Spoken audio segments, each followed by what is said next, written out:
I am Evelyn. I am 28 years old, and for as long as I can remember, I have been the invisible glue holding the shattered pieces of my family's expectations together. I am a senior accountant, a profession that demands precision, cold logic, and a refusal to be swayed by emotion. My world is built on balance sheets, and I have always believed that if you work hard enough and remain loyal, the ledger of your life will eventually balance out. I was wrong. I was so incredibly wrong.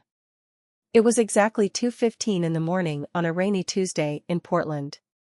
The city outside was a blurred smear of gray and amber, the kind of night that feels heavy and oppressive. Inside my apartment, the air smelled of stale coffee and the ozone scent of an overworked computer. I was exhausted. My eyes felt like they had been rubbed with sandpaper from staring at quarterly financial reports for 14 hours straight. I was doing the work of 3 people, as usual, because I was the reliable one. I was the one people could dump their burdens onto, knowing I would carry them without complaint. Across the room, hanging on the outside of my closet door, was my wedding dress. In the dim light, the white lace looked almost ghostly under its protective plastic shroud.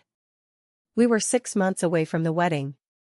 The invitations had been designed, the venue deposit had been paid, and my life seemed to be moving in the exact direction a practical woman's life should move.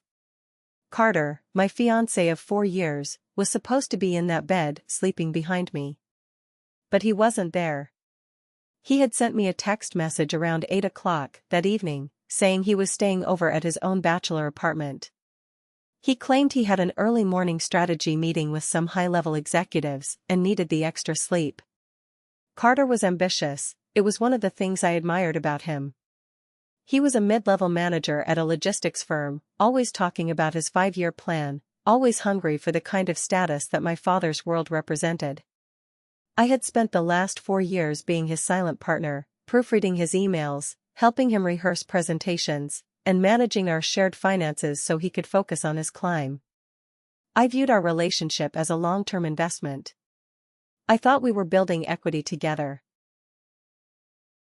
As I stood up to stretch my stiff neck, I noticed Carter's work laptop sitting on the coffee table. He had left it there when he stopped by yesterday afternoon to drop off some laundry. It was closed, the silver lid reflecting the faint glow of the streetlights. I had never been a suspicious woman. In 4 years, I had never once looked through his phone or questioned his whereabouts. Trust, to an accountant, is like the integrity of a database. Once it's compromised, the whole system is worthless. I walked over to the table, intending to put the laptop in his bag so he wouldn't forget it. But as my hand brushed the trackpad, the screen flared to life. He hadn't shut it down, it had just been in sleep mode. The brightness made me squint, and I was about to reach for the power button to shut it off when a notification popped up in the upper right-hand corner. It was an email. My heart gave a strange, erratic thump when I saw the sender's name, Harrison. My father. My father, Harrison, was a man who moved through the world like a bulldozer. He was a prominent board member for several major investment firms, a man who measured people by their net worth and their utility to his brand. He and Carter had always had a formal, almost stiff relationship. So why was my father emailing my fiancé at 2 in the morning on his private work account? I told myself to walk away. I told myself it was probably just some boring question about a business contact. But the subject line caught my eye, and it felt like a cold hand had suddenly clamped around my throat. It read, regarding the vice president transition and Bianca. Bianca. My cousin.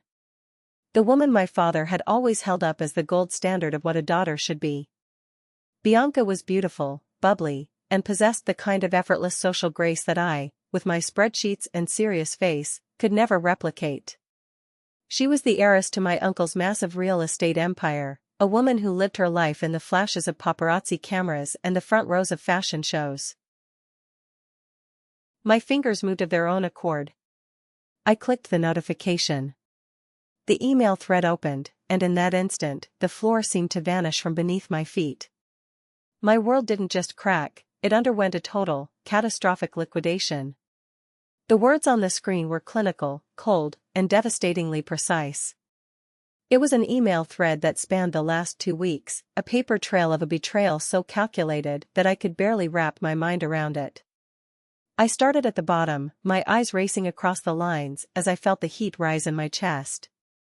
The first message was from my father to Carter. Carter, it began, I have been reviewing the performance metrics for the Vice President of Acquisitions role at the Sterling Group. The position is opening up next month. It comes with a base salary of $300,000, a performance-based bonus structure, and, more importantly, a seat at the table with the city's top power brokers. It is the kind of career jump that usually takes 15 years. I am prepared to hand it to you on a silver platter. I felt a hollow ache in my stomach. $300,000. That was more than triple what Carter was making now. It was the dream he had been chasing since the day I met him. But as I read the next paragraph, the ache turned into a sharp, jagged pain. However, my father continued, this position requires a specific type of social standing. As we discussed, Bianca's family is looking for someone to help manage her incoming inheritance and represent the family interests in the public sphere. She needs a husband who is hungry, capable, and already integrated into our circle.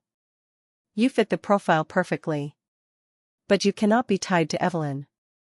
Evelyn is a wonderful girl, but she is, as you know, very basic.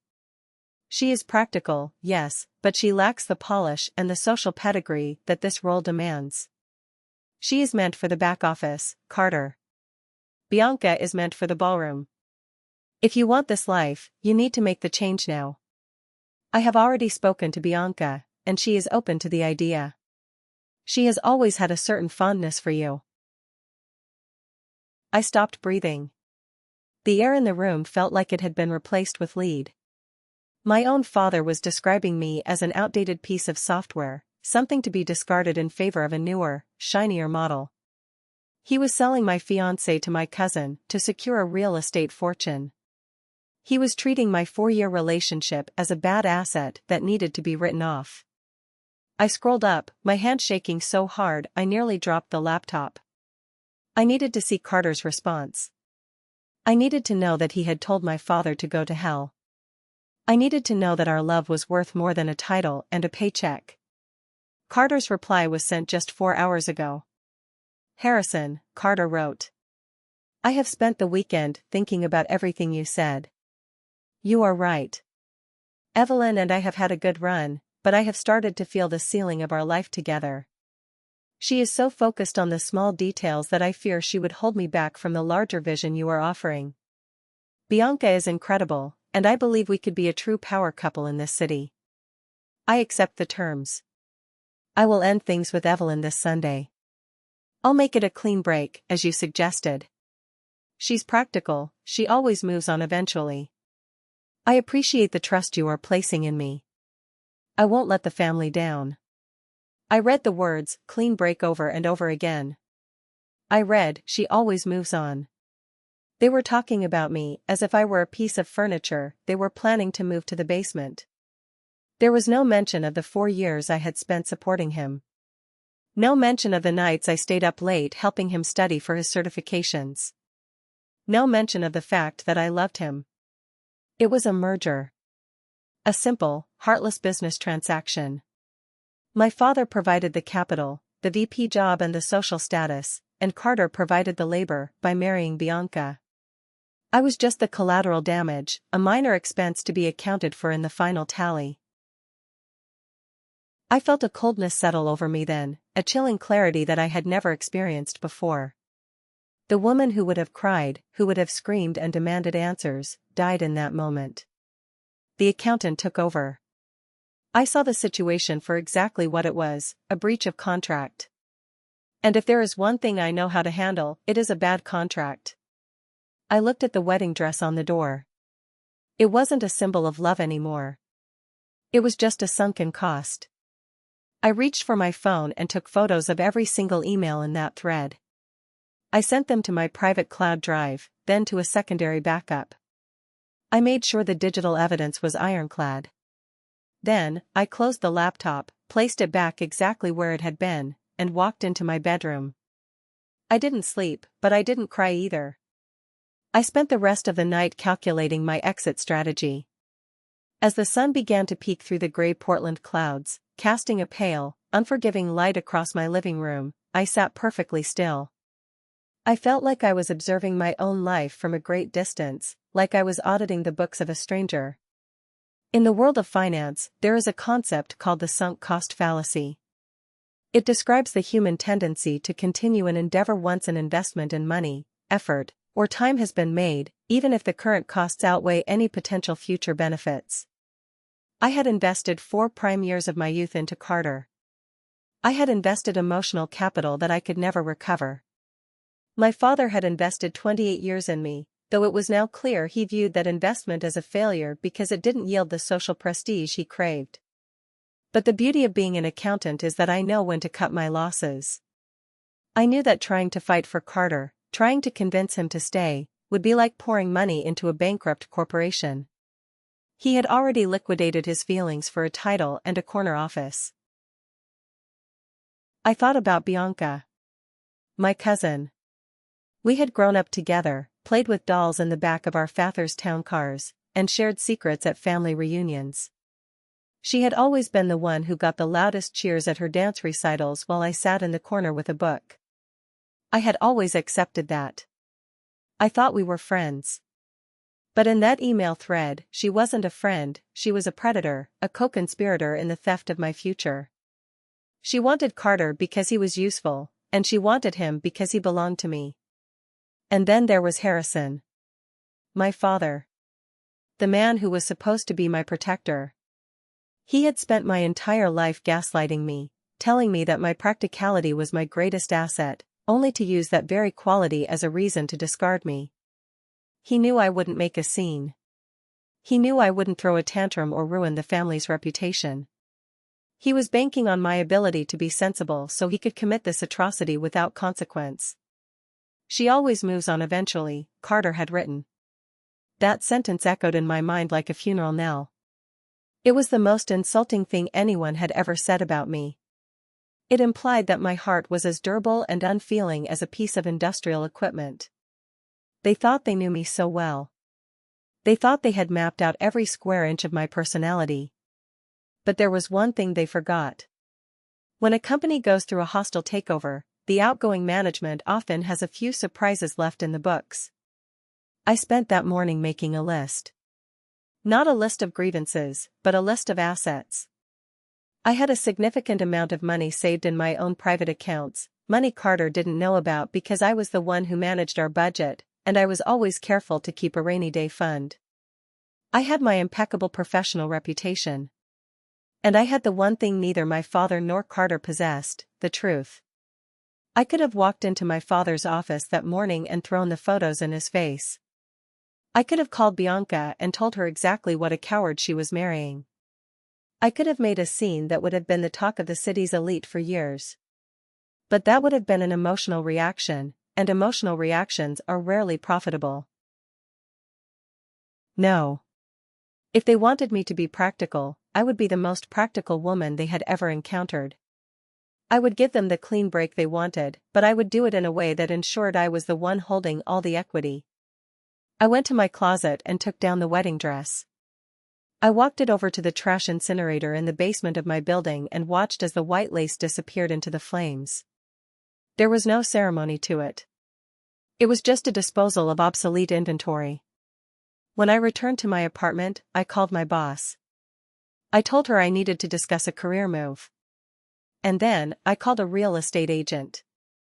By noon, I had a plan that would take me thousands of miles away from this city, away from the shadow of my father's reach. I was going to disappear, but I wasn't going to hide. I was going to build something they couldn't touch, something they couldn't buy, and something they would never, ever be able to ignore. They thought they were the ones making the investment. They didn't realize that I was the one who was finally, truly, divesting from them. The following Sunday, I met Carter at our favorite Italian restaurant. It was a cozy place with red checkered tablecloths and the smell of garlic and old wine. It was the place where we had celebrated our 3rd anniversary, and where we had planned our honeymoon. As I sat across from him, I watched him struggle. He looked like a man who had been told to walk a tightrope over a pit of fire. He was sweating slightly, his eyes darting around the room, avoiding my gaze. He had his breakup speech ready. I could see the rehearsed lines behind his eyes. He was going to tell me that he needed to find himself, or that the pressure of the wedding was too much. He was going to try to be the good guy while he stabbed me in the back. I didn't give him the chance. "Carter," I said, my voice as calm as a summer lake. "Before you say anything, I want to talk to you about us." He blinked, his mouth falling open slightly. "Oh. Okay.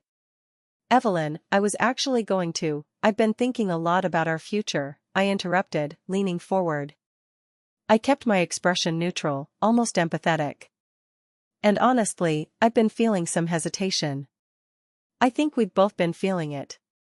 I watched the confusion war with relief on his face. This wasn't how he expected this to go. He expected tears. He expected a fight. "You have?" he asked, his voice cracking. "Yes," I lied, the words coming out as smooth as silk. "You're so ambitious, Carter. You're meant for big things, for a life that's much more high-profile than I'm comfortable with. I'm a quiet person. I like my spreadsheets and my small circle. I think, in the long run, I would just be an anchor around your neck. I would hold you back from the elite lifestyle you truly deserve." I was quoting my father's email back to him, word for word, and he was too arrogant to even notice. He just sat there, soaking it in, his ego expanding like a balloon.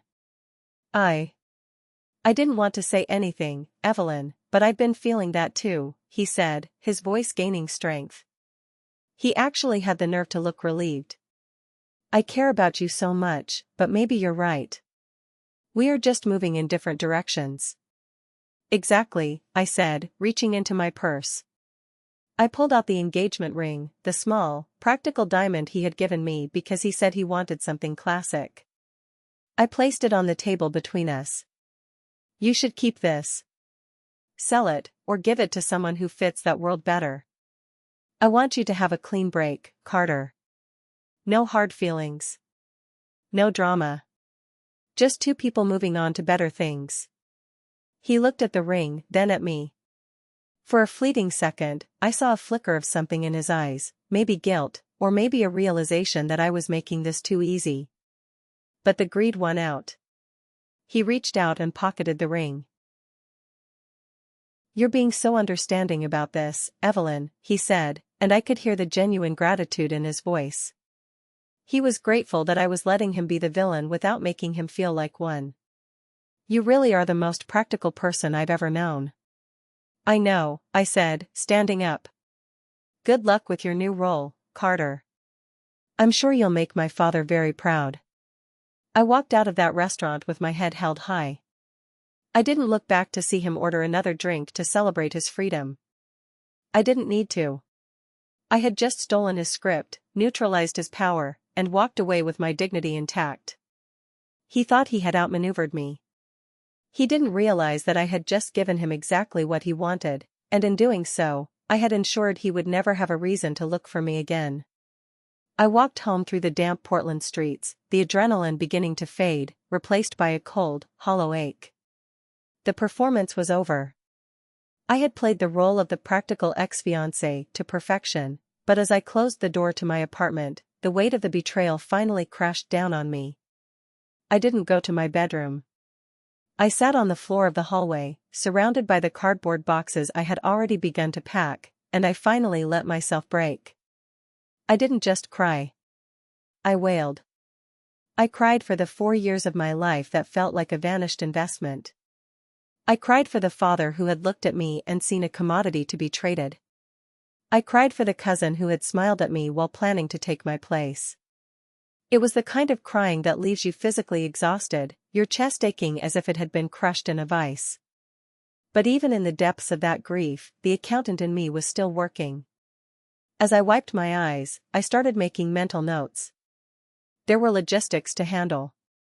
Heartbreak is expensive, and I was determined not to let them cost me another cent. The next morning, I was on the phone by 8 a.m. I didn't call friends for comfort, I called vendors. Hello, this is Evelyn. I need to cancel the catering contract for the wedding in October, I told the woman on the other end of the line. Oh, I'm so sorry to hear that, honey, she said, her voice dripping with pity. But you know the deposit is non-refundable if you cancel this late. I understand that, I said, my voice firm and professional. However, if you check Section 4, Paragraph B of our agreement, it states that in the event of a mutual dissolution of the intent to marry, the deposit can be converted into a credit for future events. I would like that credit transferred to my brother, Connor. He's getting married next year, and I'm sure he'll find a use for it. I did the same with the florist, the photographer, and the DJ. I was a whirlwind of cold efficiency. I wasn't just canceling a wedding, I was reallocating resources. I called my landlord and negotiated an early exit from my lease. I told him I was relocating for work and offered to help find a new tenant to avoid the penalty. He was so impressed by my organization that he agreed to waive half the fee. Then came the boxes. I went through every drawer, every shelf, every corner of that apartment. I didn't keep a single thing that reminded me of Carter. The expensive watch I bought him for his birthday.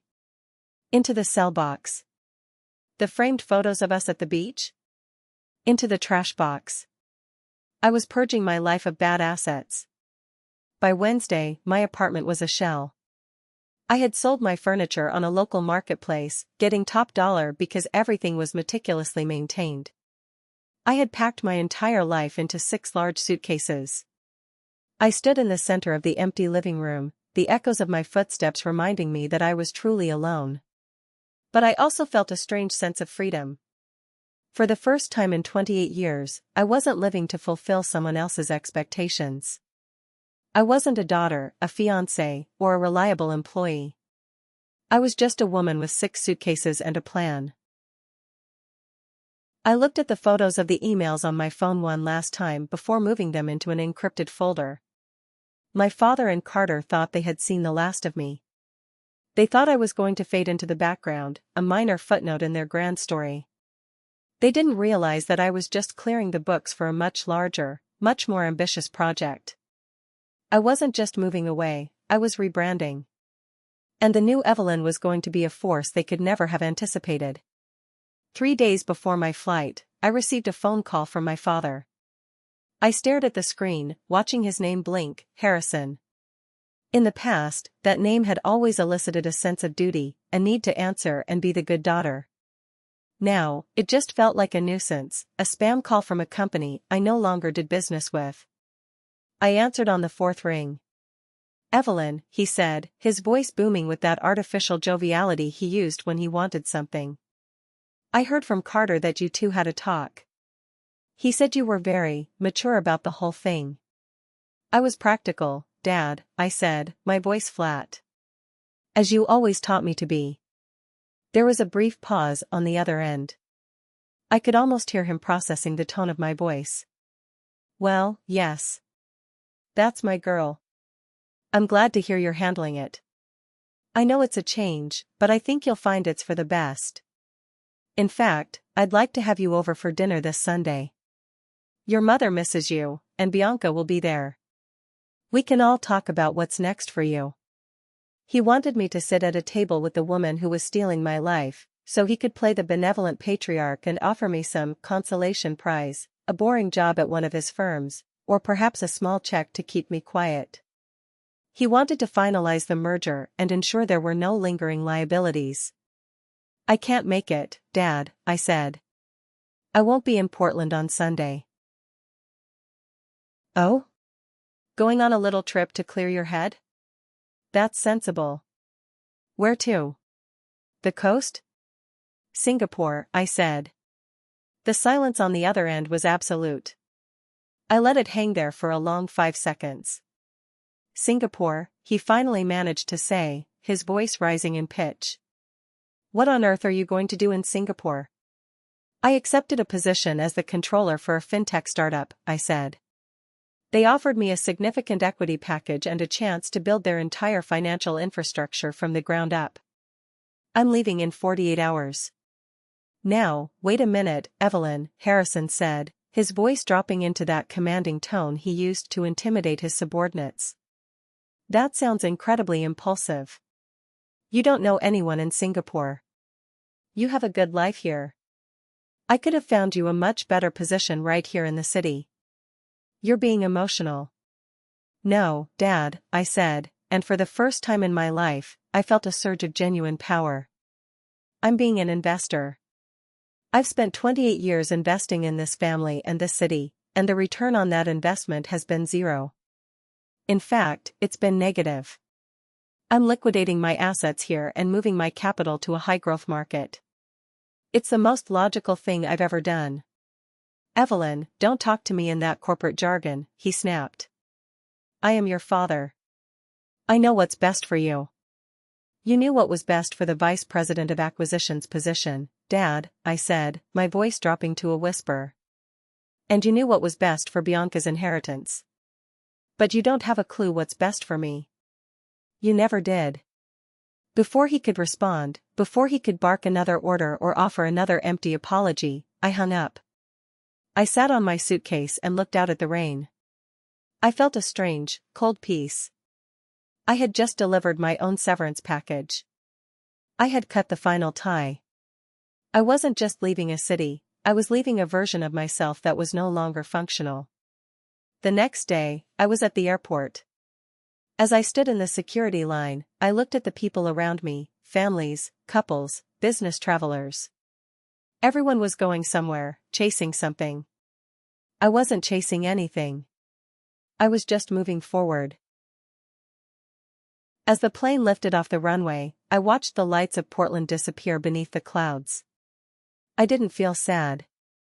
I didn't feel regret. I just felt like a company that had finally cleared its debts and was ready for a fresh start. I was Evelyn, and for the first time in my life, I was the only person who owned my shares. Singapore did not just welcome me, it slapped me in the face with a wall of humidity and the blinding glare of 1,000 neon signs. When I stepped out of Changi Airport, the air felt thick, like a warm, damp blanket. It was 22 hours of flying away from Portland, and as I sat in the back of a clean, silent taxi speeding toward the city center, I felt like I had traveled to another planet. The skyline was a jagged, futuristic dream of glass and steel, towering over the dark waters of the bay. It was the absolute antithesis of the rainy, predictable streets of Oregon. And for the first time in my life, I felt a spark of something that wasn't duty or practicality. It was raw, unadulterated ambition. The headquarters of the fintech startup was located in a sleek skyscraper in the heart of the central business district. My boss, Diana, was waiting for me.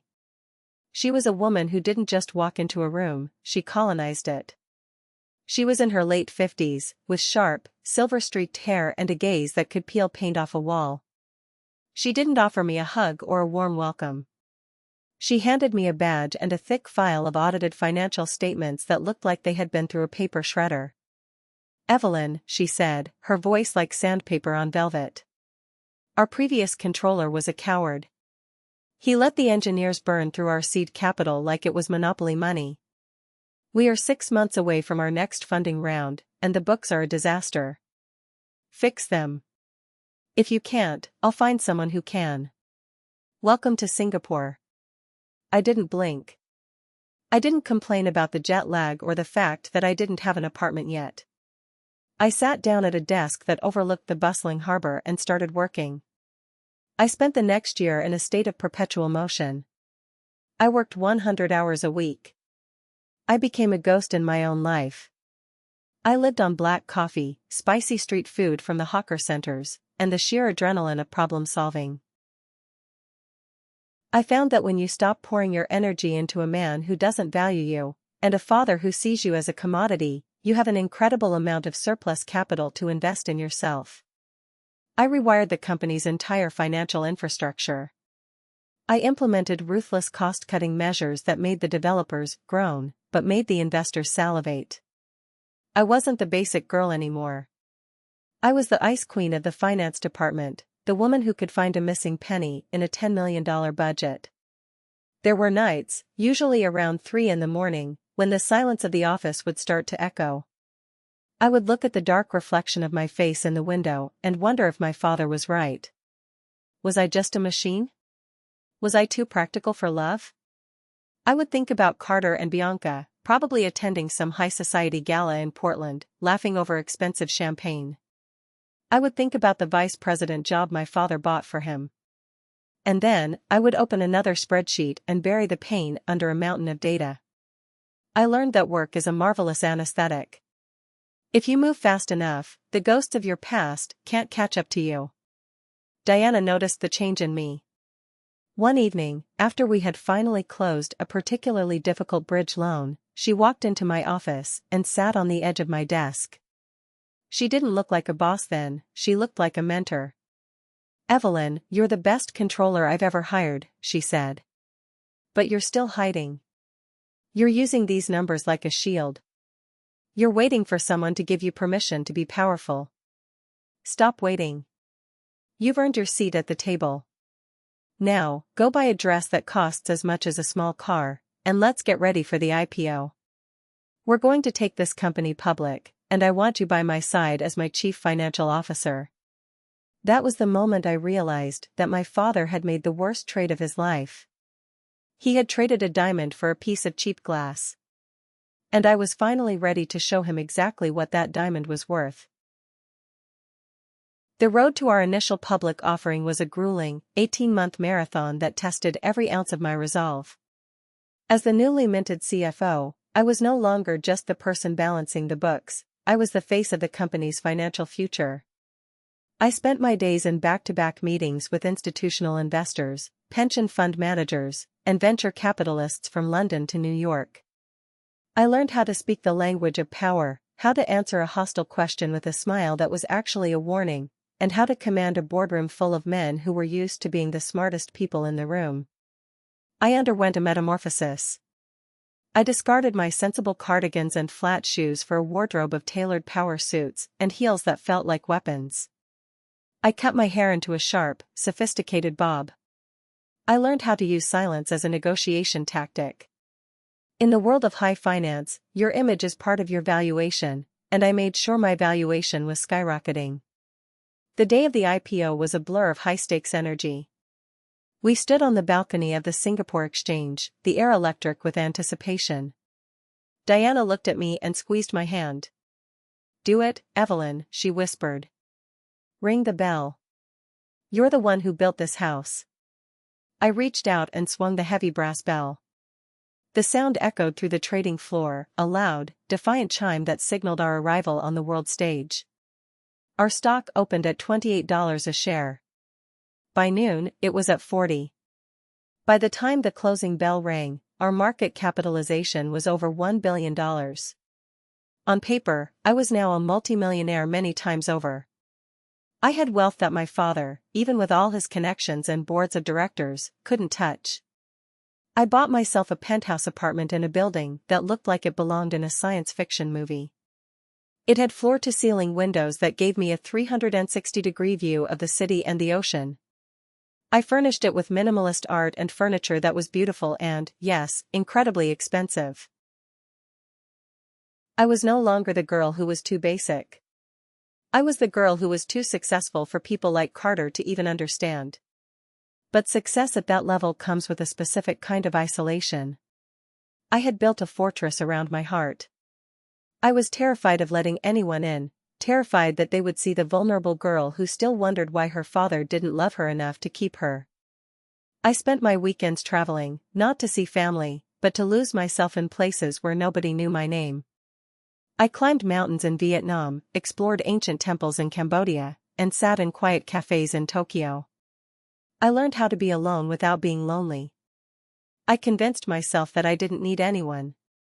I was a self-contained ecosystem, a high-yield investment that required no external capital. But then, everything changed. I was in Tokyo for a global finance summit, sitting in a dimly lit bar after a long day of panel discussions. I was nursing a glass of Japanese whiskey, staring at the rain-slicked streets outside, when a man sat down at the stool next to me. He didn't try to use a cheesy pickup line. He didn't try to impress me with his title. He just looked at my whiskey and said, "That's a bold choice for someone who looks like they've just survived a 10-hour board meeting." I looked at him.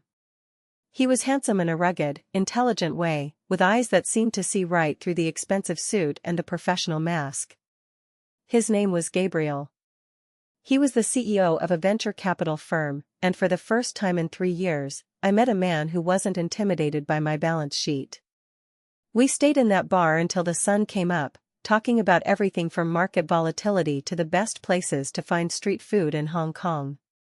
Gabriel didn't see a basic girl or an ice queen. He saw an equal. And for the first time, the fortress around my heart started to show a few cracks. Gabriel and I didn't have a conventional romance. We didn't have the time for it.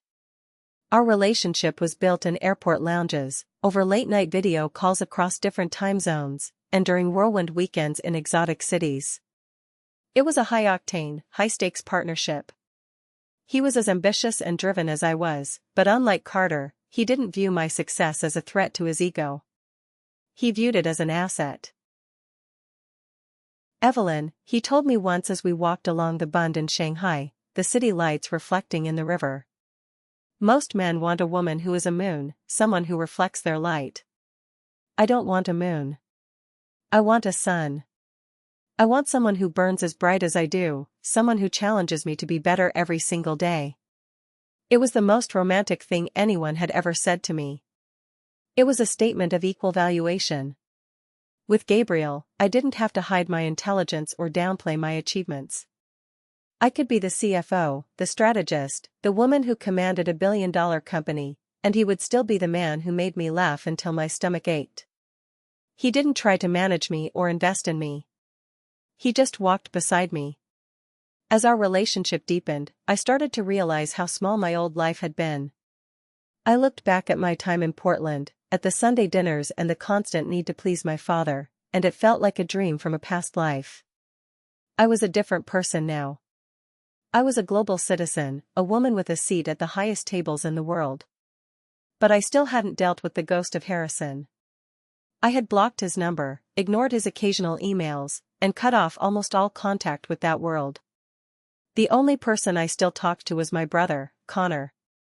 He was the only one who didn't judge me for leaving, the only one who seemed genuinely happy that I had found my own way. When Connor's email arrived, announcing his wedding and begging me to come home, I felt a wave of nausea. I didn't want to go back. I didn't want to see my father's smug face or Bianca's fake smile. I didn't want to see Carter, the man who had sold me for a title. I told Gabriel I wasn't going to go. "Evelyn," Gabriel said, taking my hands in his. "You've spent 3 years building this incredible life. You've proved everything you needed to prove to yourself. But as long as you're afraid of seeing them, they still have power over you. You aren't running away anymore. You're returning as a conqueror. Go to the wedding. Show them what a real return on investment looks like. And take me with you. I've always wanted to see the man who was stupid enough to let you go." He was right. Avoiding them was a defensive move. Returning was an offensive one. I spent the next month preparing for my return to Portland. I didn't just plan my travel, I planned my optics. I wasn't going back as the daughter who was practical. I was going back as the woman who had conquered the market they were so desperate to join.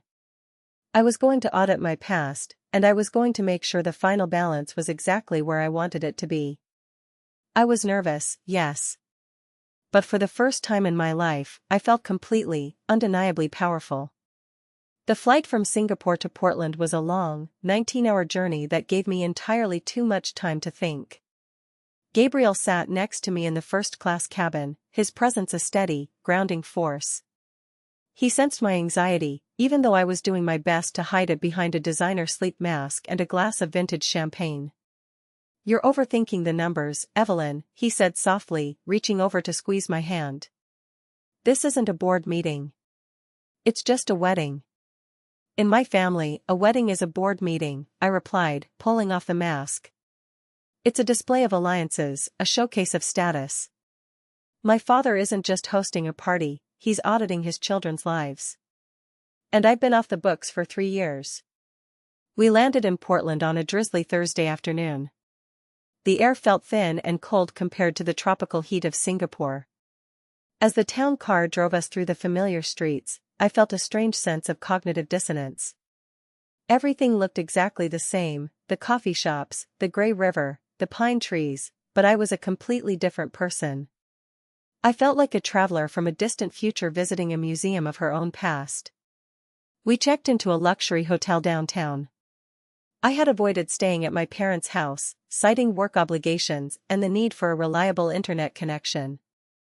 The truth was, I needed a neutral base of operations. I needed a space where my father's influence couldn't reach me. That evening, I met my brother, Connor, for a quiet drink in the hotel bar. When he saw me, he froze for a second, his eyes widening in shock. "Evelyn," he whispered. "Is that really you?" I laughed and pulled him into a hug. "It's me, Connor. Just a slightly more expensive version." We sat in a corner booth and talked for hours. Connor was happy. He was marrying a woman named Autumn, a teacher who seemed to love him for exactly who he was. He told me about the family, and the news was exactly what I expected. Carter and Bianca had been married for 2 years. Carter was indeed the vice president of the firm my father had arranged, but according to Connor, he looked miserable. Bianca was busy playing the role of the perfect socialite, spending my father's money as fast as he could provide it. "Dad talks about you sometimes," Connor said, twisting his wedding band. "But it's always in this weird, disappointed tone. He tells everyone you're finding yourself in Asia. He makes it sound like you're on some kind of extended spiritual retreat instead of running a multi-billion-dollar company." "Of course he does," I said, a cold smile touching my lips. "He can't admit that I succeeded without his help. It would ruin his narrative that he's the only one who knows how to manage resources." "He's going to be in for a shock tomorrow night," Connor grinned. "The whole city elite will be at the rehearsal dinner. He's been bragging about Carter's strategic moves for months. He has no idea who is about to walk through that door." "I don't want to ruin your wedding, Connor," I said seriously. "Ruin it?" Connor laughed. "Evelyn, watching you take Dad down a peg is the best wedding gift you could ever give me. Just promise me you won't hold back." I promised him. I spent the rest of the night with Gabriel, finalizing my strategy. I chose my outfit for the rehearsal dinner with the precision of a military operation. I wasn't just dressing for a party, I was dressing for a hostile takeover. I was going to show them exactly what they had discarded. I was going to show them the real market value of the woman they thought was too basic. The rehearsal dinner was held at the Gilded Oak, one of the most exclusive restaurants in Portland.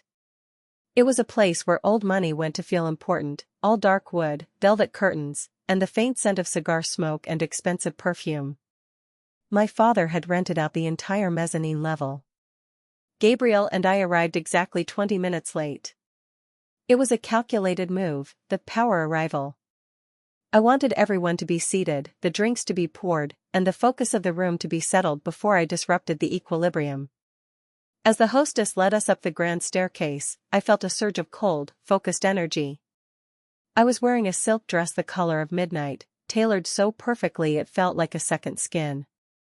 On my wrist was a watch that was more a piece of engineering than a timepiece, and my heels clicked against the hardwood floor with the rhythm of a ticking clock. Gabriel was a silent, imposing presence at my side, his tailored suit screaming international success. We reached the top of the stairs and stepped into the mezzanine. The low hum of elite conversation instantly died. It was like someone had pulled the plug on a stereo.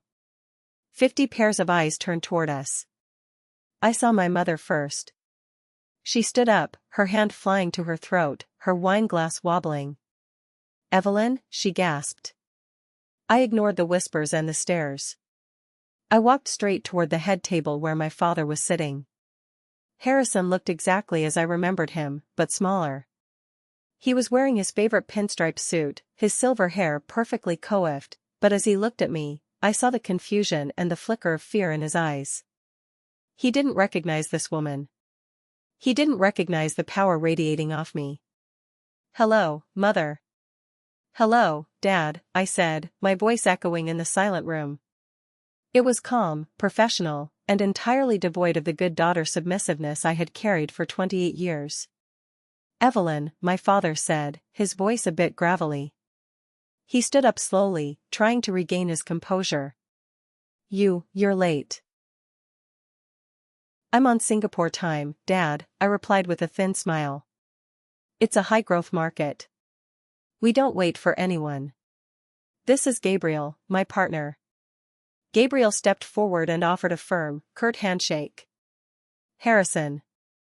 A pleasure to finally meet the man Evelyn told me so much about." I turned my gaze to the couple sitting next to my father. Bianca was wearing a dress that was far too flashy for the occasion, covered in logos that screamed for attention. She looked at me with a mixture of shock and pure, unadulterated jealousy. And then there was Carter. He looked like a ghost of the man I had loved. He had gained weight, his face was flushed, and there was a desperate, trapped look in his eyes. He looked at me, then at Gabriel, then at the watch on my wrist. He saw the transformation, and I watched him physically recoil. He was the vice president of a mid-level firm, and he was looking at the woman who had conquered a continent. Sit down," my mother urged, her voice trembling. We were just about to start the toasts. We took our seats. I was placed directly across from Carter and Bianca. The tension was so thick you could have cut it with a steak knife. My father kept glancing at me, his analytical mind trying to figure out the cost of my dress, the status of my partner, and the reason for my sudden change in valuation. He was the master of the board, but for the first time in his life, he was looking at a set of books he couldn't balance. The dinner was served, but nobody was eating. They were all waiting for the audit to begin. The first half of the dinner was an exercise in polite, agonizing torture. My mother tried to fill the silence with chatter about flower arrangements and wedding guests, while Bianca kept making snide little comments about how brave it was of me to move so far away all by myself. "I mean, I could never do it," Bianca chirped, swirling her expensive Chardonnay. "I'm just so connected to my family and the social scene here. I guess some people just don't have those kinds of ties." "Some people don't need them to feel secure, Bianca," I replied, not looking up from my sea base. My father finally couldn't help himself. He cleared his throat, the sound of a judge about to deliver a sentence. He looked at Gabriel, leaning forward with that condescending man-to-man smile he used to intimidate Carter. "So, Gabriel," Harrison started. "Evelyn tells us you're in venture capital in Hong Kong. That's a very fashionable field right now. Lots of young men playing with other people's money. I imagine it keeps you busy enough." Gabriel didn't even flinch. He took a slow, deliberate sip of his red wine and leaned back, matching my father's gaze with a terrifyingly calm intensity.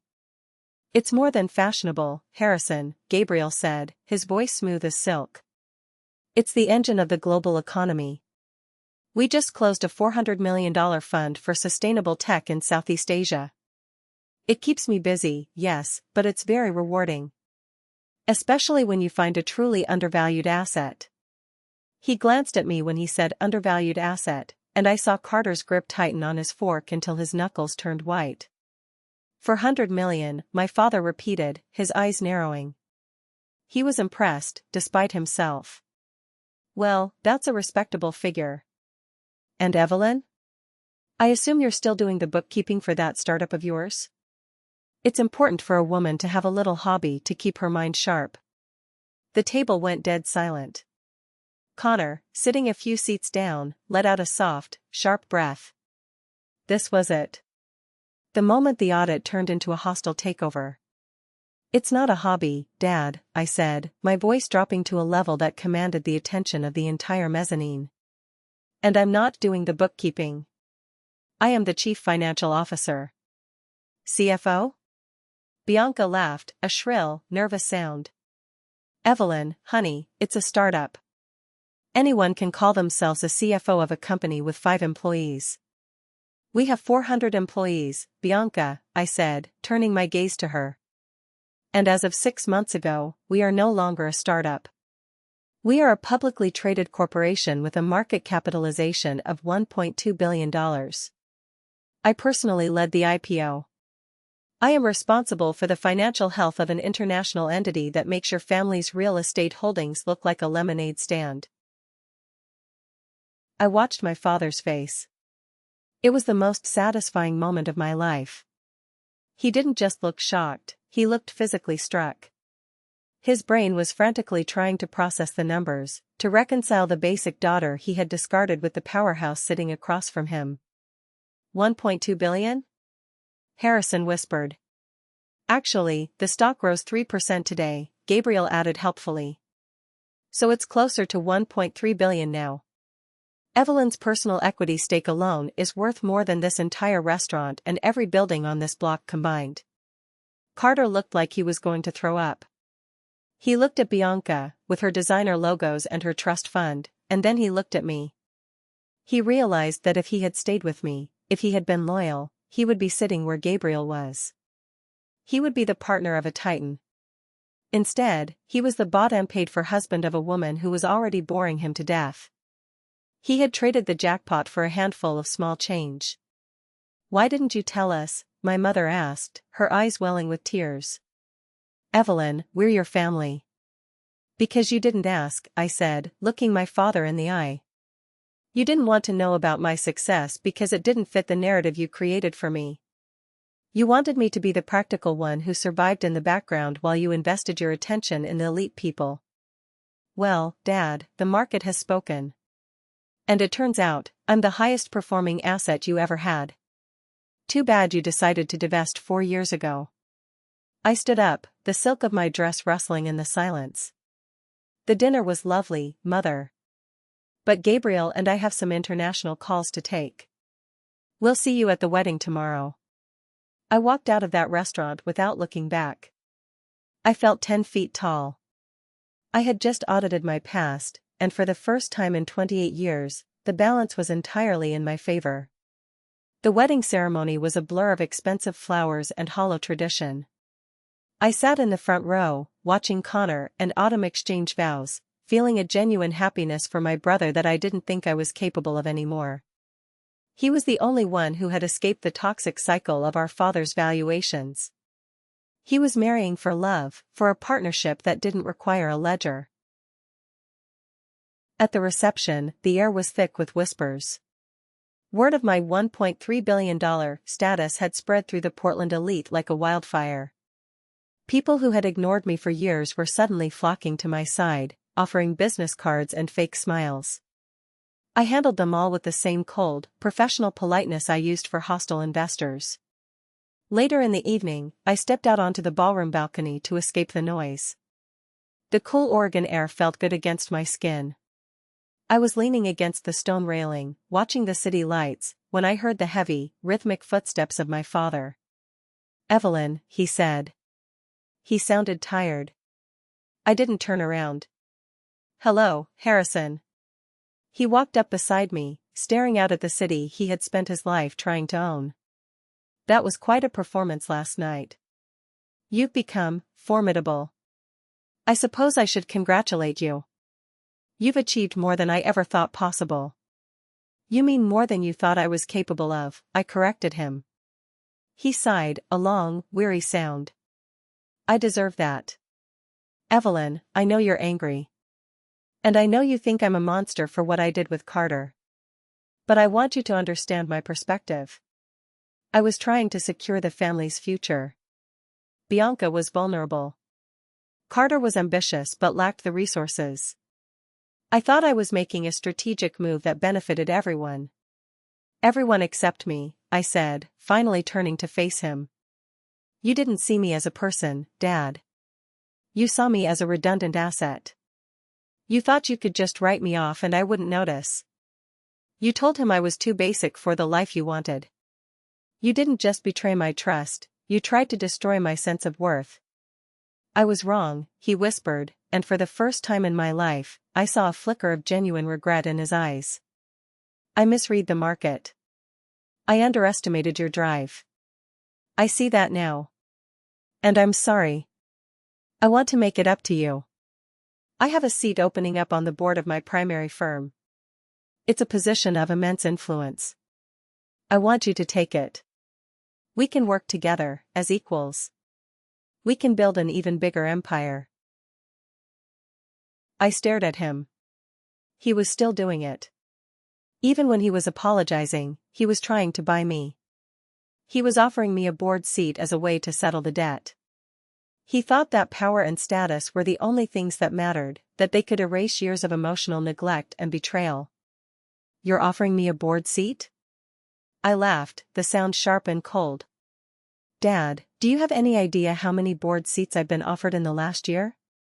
I don't want your position. I don't want your influence. I have my own.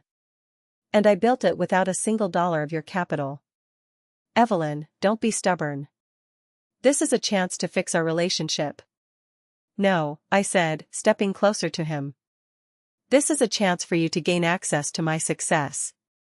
You realized you made a bad trade, and now you're trying to buy back the shares at a premium. But I'm not for sale, Harrison. Not anymore. Can you never forgive me? He asked, his voice shaking. Forgiveness requires a change in behavior, not just a change in strategy, I said. You're not sorry you hurt me. You're sorry you were wrong about me. There's a big difference. I'm here for Connor. I will be at the family holidays for my brother. But you and I? We're not partners. We're not even colleagues. You are just a man I used to know, who taught me the most important lesson of my life, that my value isn't determined by your valuation. I walked away from him then, leaving him standing alone on the balcony. He looked small. He looked like a man who had finally realized he was holding a bankrupt portfolio. I went back into the ballroom and found Gabriel. He looked at me and didn't have to ask. He just took my hand and led me toward the exit. Ready to go home? He asked. Yes, I said. But not to Portland. To Singapore. To our life. As we walked out of the hotel, I saw Carter and Bianca sitting at a table near the door. They were arguing in low, hissed tones. Carter saw me and for a second, our eyes met. He looked like he wanted to say something, to reach out, to apologize. I just looked through him as if he were a piece of transparent glass. He was a sunk cost. And I was finally, truly, in the black. 3 months after I returned to Singapore, I received a message from my mother. It was a long, rambling email filled with family gossip and thinly veiled pleas for me to visit again. But buried in the middle was the update I knew was coming. Carter and Bianca were getting a divorce. Apparently, the VP job Harrison had arranged was a nightmare. Carter was miserable in the corporate culture, and Bianca's spending had become so out of control that Harrison had been forced to freeze her trust fund. The power couple my father had tried to build had collapsed under the weight of its own vanity. Carter had been fired after a disastrous quarterly review, and without my father's protection, he was nothing. He had traded a life with me for a golden cage, and now, even the cage was being repossessed. I felt a brief flicker of pity for him, but it was gone in an instant. Carter was a man who chose the shortcut, and he had learned the hard way that there are no shortcuts to real value. Gabriel and I were in Bali when I read that email. We were staying at a private villa overlooking the ocean, celebrating our 1-year anniversary. The sun was setting, casting a golden glow over the water. Gabriel came up behind me and wrapped his arms around my waist. "What are you thinking about?" he asked, kissing my shoulder. "Just a bad investment I made a long time ago," I said, closing the laptop. "The audit is finally closed." Gabriel turned me around to face him. He looked at me with an intensity that still made my breath catch. "Evelyn, you're the most incredible woman I've ever met. Not because of the IPO or the market cap. But because you had the courage to walk away from everything that was making you small. I want to build a life with you. Not a merger, not a transaction. A life. Will you marry me?"